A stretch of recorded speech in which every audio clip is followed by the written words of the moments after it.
টাকা কারই না ভালো লাগে বলুন, আর সেটা যদি হয় নিজের বকেয়া টাকা, যা সুপ্রিম কোর্ট পর্যন্ত আইনসিদ্ধ অধিকার বলে সিলমোহর দিয়ে দিয়েছে। কিন্তু বন্ধুরা, আদালত রায় দিলেও আগের সরকার কিন্তু সেই 40,000 কোটি টাকার বকেয়া টাকা না মিটিয়েই বিদায় নিয়েছে। আর সেই পুরো দায়ের বোঝাটা এখন এসে পড়েছে নতুন ডবল ইঞ্জিন সরকারের ঘাড়ে। নতুন সরকার সপ্তম পে কমিশনের বড় ঘোষণা তো করেই দিয়েছে, কিন্তু মে মাসের স্যালারিতে কি বকেয়া ডিএর এক কানাও ঢুকবে? কারণ ক্যাবিনেট মিটিংয়ে ডিএ নিয়ে একটা কথাও কিন্তু হয়নি। ঠিক এই চরম কনফিউশন আর ক্ষোভটাই মেটাতে আগামী 30শে মে নবান্নে একেবারে ডেডলাইন সহকারে হাই প্রোফাইল বৈঠক ডেকেছেন স্বয়ং মুখ্যমন্ত্রী শুভেন্দু অধিকারী। যৌথ সংগ্রামী মঞ্চের ভাস্কর ঘোষ থেকে শুরু করে বড় বড় নেতারাও কিন্তু এখন বুক বেঁধে বসে আছেন এই মেগা ব্লু প্রিন্টের আশায়। কিন্তু এখন কথা হলো, শুভেন্দু অধিকারী কি পারবেন এই 70,000 কোটি টাকার বিশাল পাহাড় ডিঙিয়ে কর্মীদের মুখে হাসি ফেরাতে, নাকি এখানেও রয়েছে ঠিক আগের সরকারের মতনই কোনো রকম টুইস্ট? চলুন একদম ক্যাজুয়াল ভাবে ভেতরের আসল সত্যটা জেনে নেওয়া যাক, এবং শেষে যে বিষয়টির কথা বলবো সেটা কিন্তু আপনাকে তাক লাগিয়ে দিতে চলেছে। ভোটের আগে নতুন ডবল ইঞ্জিন সরকারের তরফ থেকে একটা পরিষ্কার প্রতিশ্রুতি দেওয়া হয়েছিল যে ক্ষমতায় আসলেই বকেয়া সমস্ত ডিএ এক লপ্তে মিটিয়ে দেওয়া হবে। এই একটা আশার ওপর ভরসা করে লাখ লাখ কর্মচারী আর তাদের পরিবার ব্যালট বক্সে নিজেদের রায় কিন্তু দিয়েছেন। তারা ভেবেছিলেন মে মাসের স্যালারি স্লিপটা যখন হাতে পাবেন তখন হয়তো সুদিনের মুখ দেখতে পাবেন। কিন্তু ক্ষমতার অলিন্দে খেলাটা যে কতখানি আলাদা তা কিন্তু সোমবারের ক্যাবিনেট মিটিংয়ে পরিষ্কার হয়ে গেল। সেদিন রাজ্যের মন্ত্রিসভার দ্বিতীয় বৈঠক ছিল। সমস্ত কর্মীর চোখ আটকে ছিল কেবলমাত্র নবান্নেরই দিকে। কিন্তু বৈঠক শেষে সরকার একটা বিশাল মেগা অ্যানাউন্সমেন্ট করলো, রাজ্যে এবার সপ্তম বেতন কমিশন গঠন করা হচ্ছে। স্বাভাবিকভাবেই সাধারণ মানুষের চোখে মনে হলো, বাহ, নতুন সরকার এসে তো প্রথমেই ছক্কা মেরে দিল। কিন্তু আসলে কি তাই? যারা ভেতরের খবর জানেন তারা ভালো করেই জানেন যে পে কমিশনের ঘোষণা করা মানেই কিন্তু পরের দিন সকাল থেকেই যে বেতন বেড়ে যাবে এমনটা কিন্তু নয়। ওটা একটা দীর্ঘ আইনি প্রক্রিয়া, যার ফাইল কিন্তু চাইলেই বছরের পর বছর টেবিল থেকে টেবিলে ঘুরিয়ে দেওয়া যায়। আসল যে জ্বলন্ত দাবি বকেয়া ডিএ, সেটা নিয়ে কিন্তু পুরোপুরি ক্যাবিনেট মিটিংয়ে একটিও শব্দ উচ্চারণ করা হলো না। বৈঠক শেষে যখন নারী ও সমাজ কল্যাণ দপ্তরের মন্ত্রী অগ্নিমিত্রা পালকে সাংবাদিকরা এই নিয়ে প্রশ্ন করলেন, তিনি কিন্তু খুব শান্ত গলায় বললেন যে ডিএ আজ আমাদের এজেন্ডাতেই ছিল না, তাই এই বিষয় নিয়ে কোনো আলোচনাই হয়নি। ভাবুন একবার, যে দাবির ওপর দাঁড়িয়ে ভোট হলো সেটা নাকি এজেন্ডাতেই নেই। এই একটা কথা যখন বাইরে এলো, মুহূর্তেই নবান্নের কর্মচারীদের হোয়াটসঅ্যাপ গ্রুপগুলোতে যেন একটা থমথমে নীরবতা নেমে এলো। সবাই একে অপরের মুখের দিকে তাকাতে শুরু করলো। তবে কি ডবল ইঞ্জিন সরকারের দেওয়া সেই বড় প্রতিশ্রুতিও এই নতুন পে কমিশনের ফাইলের তলায় তবে কি চিরতরে চাপা পড়ে গেল? নবান্নের ভেতরের খবর যারা রাখেন তারা বলেছিলেন যে চারিদিকের পরিস্থিতি ক্রমশই নিরাশায় ছেয়ে গিয়েছিল। আর ঠিক সেই সময়েই নবান্নের শীর্ষ মহল থেকে কিন্তু একটা বড় টুইস্ট সামনে আসে।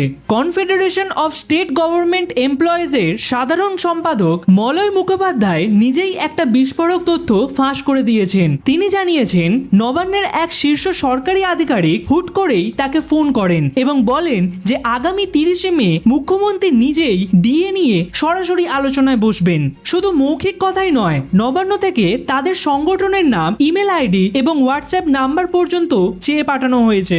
ডিএ মামলায় যুক্ত থাকা বাকি যে দুটি বড় সংগঠন আছে তাদেরও সমস্ত ডিটেলস নবান্ন জরুরি ভিত্তিতে আনিয়ে নিয়েছে। শুধু তাই নয়, সংগ্রামী যৌথ মঞ্চের ভাস্কর ঘোষও নিজের সোশ্যাল মিডিয়া হ্যান্ডেলে পোস্ট করে কর্মীদের একটা সুখবর কনফার্ম করে দিয়েছেন যে হ্যাঁ, আগামী 30শে মে নবান্নের সভাগৃহে রাজ্যের 4টি প্রধান সরকারি কর্মচারী সংগঠনকে আলোচনার টেবিলে ডেকেছেন খোদ মুখ্যমন্ত্রী শুভেন্দু অধিকারী। আচ্ছা বন্ধু, সাম্প্রতিক অতীতের ইতিহাস যদি আপনি একটু ঘেঁটে দেখেন তবে দেখতে পাবেন কোনো মুখ্যমন্ত্রী এভাবে কিন্তু নিজে থেকে সমস্ত বিরোধী ও আন্দোলনকারী কর্মীদের সংগঠনকে নবান্ন ডেকে সরাসরি মুখোমুখি টেবিলে বসেছেন। এমন নজির কার্যত নেই বললেই চলে। বিগত জমানায় যেখানে কর্মীদের নবান্নের ত্রিসীমানা ঘেঁষতে দেওয়া হতো না, সেখানে শুভেন্দু অধিকারী অধিকারীর এই পদক্ষেপকে প্রশাসনিক মহল একটা মস্ত বড় রাজনৈতিক মাস্টার স্ট্রোক বলছেন। তিনি পরিষ্কার বুঝিয়ে দিতে চাইছেন যে আগের সরকার যা ভুল করেছে তিনি কিন্তু সেই ভুলের পুনরাবৃত্তি চান না। তিনি কর্মীদের সাথে কোনো সংঘাতে না গিয়েই মুখোমুখি বসে বকেয়া মেটানোর একটা পাকাপোক্ত রোডম্যাপ তৈরি করতে চান। কিন্তু প্রশ্ন হলো, বৈঠক তো ডাকলেন, কিন্তু টেবিলে বসে শুভেন্দু অধিকারীর টাকাটা দেবেন কোথা থেকে? শুভেন্দু অধিকারী মুখোমুখি বসার মাস্টার স্ট্রোক তো দিলেন, কিন্তু অর্থ দপ্তরের ইনসাইড রিপোর্ট বলছে যে এই ডিএর জট ছাড়াতে রাজ্য সরকারের যে টাকা লাগবে তার পাহাড়টা প্রায় 70 কোটি টাকার বেশি। এবার আপনার হয়তো বিশ্বাস নাও হতে পারে, তাহলে একটু লজিক্যালি হিসাবটা বুঝুন। কর্মী মহল মূলত দুটো পর্যায়ে বকেয়া ডিএ নিয়ে ছটপট করছে। প্রথম ধাক্কাটা হচ্ছে 2008 থেকে 2019-এর মধ্যবর্তী সময়ের বকেয়া। বিগত সরকারের আমলে এই নিয়ে যখন আন্দোলন হচ্ছিল তখন কর্মীদের কপালে জুটেছিল চরম অপমান। নবান্নের শীর্ষ মহল থেকে মন্তব্য উড়ে এসেছিল যে ডিএ নামে কেউ ঘেউ ঘেউ করবেন না। হকের পাওয়া চাইতে গিয়ে নিজের রাজ্যের মুখ্যমন্ত্রীর মুখে কুকুরের সাথে এই তুলনাটা কর্মচারীরা কিন্তু কোনোদিনই ভোলেননি।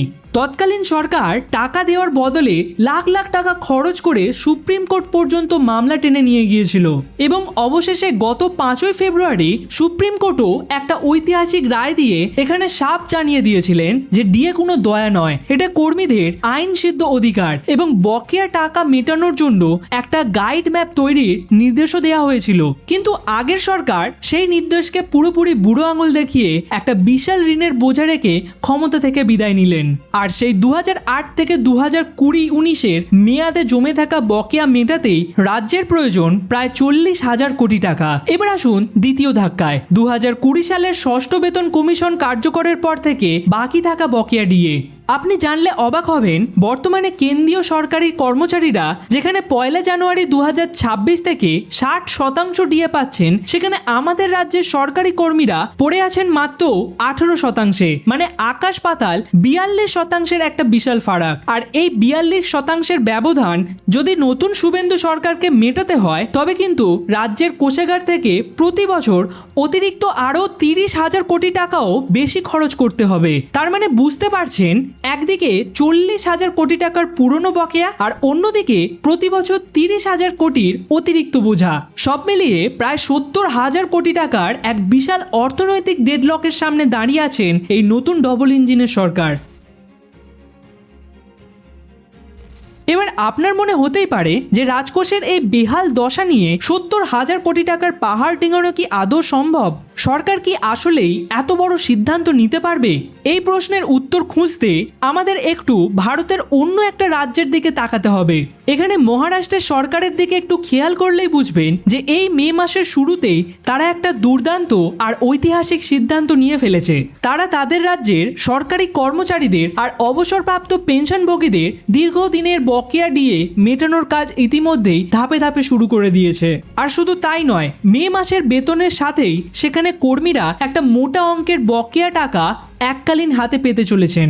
এখন বিশেষজ্ঞরা বলছেন যে এর ফলে মহারাষ্ট্রের কোষাগারের ওপর একটা বড় চাপ পড়লেও বাজারে কিন্তু মানুষের খরচের প্রবণতা এক ধাক্কায় অনেক বেড়ে গেছে, যা আলটিমেটলি রাজ্যের অর্থনীতিকেই চাঙ্গা করে তুলবে। আর ঠিক এই উদাহরণটাই এখন বাংলার কর্মীদের মনে নতুন আশা আলো যোগাচ্ছে। এদিকে আমাদের আন্দোলনকারীরাও কিন্তু বেশ একটা ম্যাচ ওয়ার্ড অবস্থান নিয়েছেন। সংগ্রামী যৌথ মঞ্চের ভাস্কর ঘোষরা পরিষ্কারভাবে জানিয়েছেন, ক্ষমতার এই বড় পরিবর্তনের পর তারা নতুন শুভেন্দু সরকারকে এখনই কাঠগড়ার সামনে দাঁড় করাতে চান না। তারা সরকারকে কিছুটা সময় দিতে রাজি আছেন। তবে হ্যাঁ, তাদের একটা মৃদু আক্ষেপও কিন্তু রয়ে গিয়েছে। সরকার যদি অন্তত অন্তর্বর্তীকালীন 4% ডিএ ঘোষণা করে প্রথম থেকেই সদিচ্ছা দেখাতো, তবে কর্মচারীরা আজ মন খুলে আনন্দ করতে পারতেন। কিন্তু মুখ্যমন্ত্রী শুভেন্দু অধিকারী নিজে চান না যে নতুন জমানার শুরুতেই রাজ্যের চাকা সচল রাখা কর্মীদের সাথে সরকারের কোনো সংঘাত তৈরি হোক। আর সেই কারণেই আইনি লড়াই আর আন্দোলন তিক্ত রাস্তা এড়িয়ে আগামী 30 মে নবান্ন বন্ধ ঘরে মুখোমুখি বসে বকেয়া ডিএ মেটানোর একটা সুনির্দিষ্ট রোডম্যাপ বা ব্লু প্রিন্ট তৈরি করতে চলেছেন তিনি। দীর্ঘ এই ঐতিহাসিক ডিএর জট কি এবার চিরতরে কাটবে? শুভেন্দু অধিকারীর এই মাস্টার স্ট্রোক কি পারবে লক্ষ লক্ষ সরকারি কর্মী আর পেনশনভোগীদের মুখে স্থায়ীভাবে হাসি ফেরাতে? নাকি আর্থিক অনটনের দেওয়ালে ধাক্কা খাবে কর্মীদের নতুন এই স্বপ্ন? এই বিষয়ে আপনার কি মনে হয়? নতুন ডবল ইঞ্জিন সরকার কি পারবে এই পরীক্ষায় পাশ করতে? কমেন্টে অবশ্যই আপনাদের মূল্যবান মতামত আমাদের জানাবেন। আজকের মতন এতটুকুই, দেখা হচ্ছে পরের কোনো ইন্টারেস্টিং স্টোরি নিয়ে।